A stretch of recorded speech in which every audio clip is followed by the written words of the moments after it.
Des Moines, Iowa, Pete Buttigieg shot into 2020 contention with a viral town hall last March.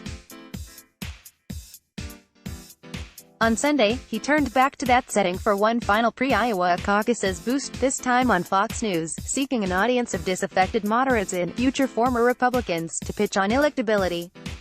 Buttigieg, who is vying with Joe Biden, Bernie Sanders and Elizabeth Warren for a win in the caucuses, isn't expecting to draw in many Iowa Republicans with his appearance on Fox News Sunday night.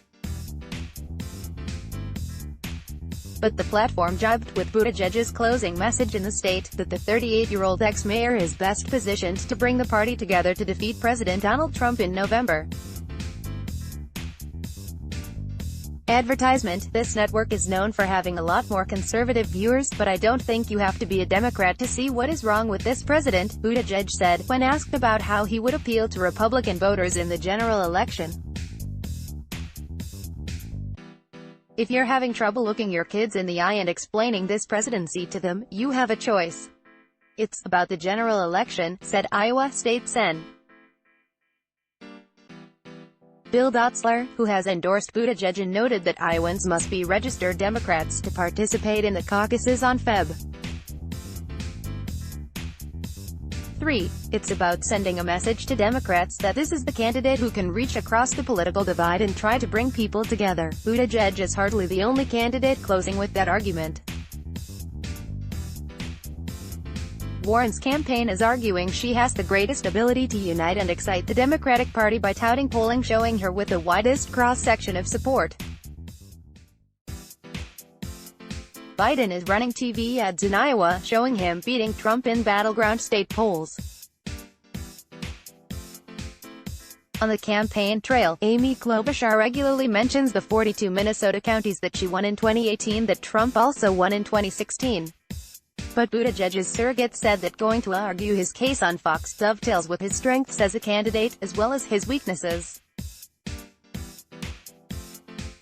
The pushback on Pete is that, A, he's young, and B, he's gay, said Rep. Don Bayer, DVA, who was the first member of Congress to endorse Buttigieg last year. A way he overcomes this double negative message is going into the lion's den, performing well, and have people come out and say, hey, I like him. He sounds reasonable. By going on Fox News, he's affirming his validity as a national candidate who can beat Donald Trump, Bayer added. On stage Sunday night, Buttigieg quickly faced a string of questions that cut to the core of his electability argument, including his relatively short resume as the ex-mayor of a 100,000-person city, and his weakness among African-American voters. If what you're looking for is the most years spent in Washington, you've got a clear choice and it's not going to be me, Buttigieg responded to a question about whether he was qualified to be president. But I would also argue that the kind of experience you have governing on the ground in a city of any size is the kind of experience we need more of in Washington. On his low polling status among black voters, Buttigieg said that having 8 months to introduce yourself is, of course, not the same as having 20 or 30 or 40 years, tacitly acknowledging Biden's strong lead among African American voters. Buttigieg cited his recent visit to South Carolina, when, one of the biggest things I heard from black voters was the determination to make sure we get a candidate who can win, and I'm mindful that that's one of the things you've got to show, not just tell. And of course Iowa is the first opportunity we'll get on the calendar to demonstrate that we can do just that, Buttigieg said. As Buttigieg has worked to ease those reservations, they continue to trail him as he makes his final swing through Iowa, popping up in questions at his other town hall events earlier Saturday and Sunday. Out all of the candidates selling electability, Buttigieg has the most uphill climb, said Sam Rocker, an Iowa-based Democratic consultant who worked on former Colorado Gov. John Hickenlooper's brief presidential bid last year. Amy Klobuchar has won statewide. Joe Biden has a record of working across the aisle, so it's hard for Buttigieg to be compared to them in that context, and I assume that's part of the reason why they went on Fox News. That go-everywhere strategy is also reflected in Buttigieg's Iowa travel before the caucuses, drawing hundreds to events in counties across the state that voted for Trump in 2016.